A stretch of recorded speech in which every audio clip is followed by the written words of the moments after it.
énormément vers Ben, disons que c'était un peu différent parce qu'on avait joué un peu différemment aussi. Il était en duo avec Ibou, donc ils se sont bien répartis les rôles, c'était plutôt pas trop mal. Il y a eu quelques petites approximations par moment, mais 3 fois rien, franchement, c'était très très bien, quoi. Et je trouve c'est dommage que son match n'ait pas été couronné par le but qu'il aurait pu marquer à la 89e, parce que ça aurait été de bonne aloi, que on l'aurait pris avec beaucoup de plaisir, quoi, voilà. Mais bon, c'est comme ça fait partie du jeu et on n'a rien à regretter, quoi. Mais il a fait un gros match, voilà. Donc moi, je suis pleinement satisfait de ses performances en tant que milieu de terrain. C'est un des garçons qui nous gagne la plupart du temps, c'est lui qui nous gagne le plus de ballons. Donc il a une capacité à sortir correctement les ballons aussi. Techniquement, il est assez à l'aise et il a beaucoup d'impact au milieu. Et comme tu l'as dit, il arrive à se projeter régulièrement sans mettre en péril l'équipe. Donc c'est plutôt une bonne révélation, je dirais. Est-ce que tu arrives à le convaincre qu'il peut vraiment faire une belle saison et peut-être une belle carrière? Mais moi, j'ai pas à le convaincre, hein. C'est lui qui a besoin de se convaincre.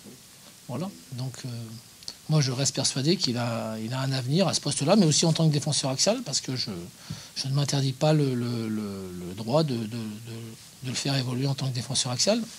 Simplement, il y a une situation ponctuelle en ce moment qui fait que voilà, on a besoin de lui au milieu et il le fait. Et je trouve, c'est vrai que c'est incroyable parce qu'il le fait très bien, quoi. C'est surtout ça, quoi. Donc, et je dis pas ça uniquement pour vendre un peu ma cam, quoi. C'est simplement que il est vraiment performant, puisque même vous le dites. Alors si la presse le dit. Est-ce que tu sens plus réceptif? Parce que c'est vrai qu'au tout début, toi-même, tu avais dit que tu avais des engagements. Oui, mais j'en discute avec lui régulièrement. Il sait exactement ce que je pense, je sais exactement ce qu'il pense, et on arrive à s'entendre pour l'instant. Voilà. Donc moi c'est très très bien, parce que je reste persuadé qu'il est pour beaucoup dans l'équilibre qu'on a trouvé. Sans évoquer ni Djikou ni un autre 6, mais dans ce poste de sentinelle, c'est quoi le profil que vous préférez? C'est justement un joueur avec un grand gabarit ou un petit joueur qui est capable de casser les lignes plus facilement pour repartir En fait, je veux un bon joueur, quoi.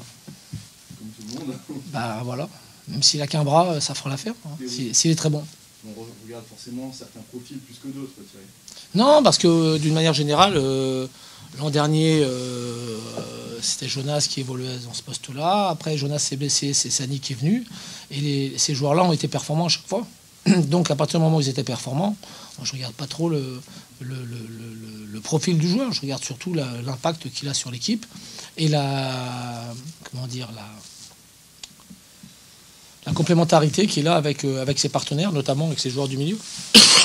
Pardon. C'est surtout ça qui est intéressant.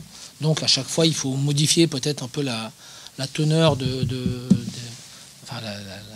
le profil des joueurs au milieu par rapport. C'est vrai qu'un garçon comme Jonas n'évoluait pas tout à fait dans le même registre que Sani, qui n'évolue pas dans le même registre qu'Alex. Donc voilà, à chaque fois, on peut modifier un peu la donne, mais d'une manière générale, il faut qu'il y ait une certaine complémentarité entre les joueurs. Voilà. Donc c'est surtout ça qui est important. C'est pas tellement le profil d'un joueur. Alex, l'avantage, c'est que c'est un garçon qui peut évoluer à plusieurs postes. Voilà. Donc, alors que quelqu'un comme Sani ou Jonas était un peu plus enclin à jouer vraiment devant la défense. C'était vraiment leur poste, quoi.